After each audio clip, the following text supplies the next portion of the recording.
German Gulaschsuppe, German goulash soup. Let me teach you something. Now, technically, goulash originated in Hungary, but Germany embraced it and made it its own. It's extremely popular in German homes and beer halls. Why this works for you?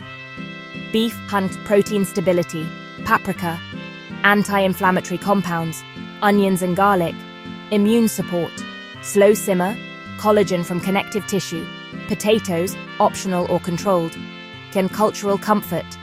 It's hearty, it's ancestral, it's practical, it screams old Europe. In traditional kitchens, nothing was wasted, bones were not discarded, they were simmered. Strength came from the whole animal.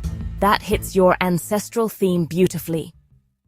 Now, nutritionally, beef bones, especially marrow and joint bones, release collagen, gelatin, glycine, calming amino acid, trace minerals.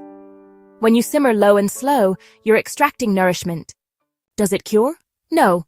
Does it support tissue repair and gut lining? Yes. Does it make a stew more satisfying and stabilizing? Absolutely. And here's the cortisol thread. A mineral-rich, protein-dense stew slows digestion, prevents blood sugar spikes, keeps you full longer, reduces the I need sugar now crash. That's regulation.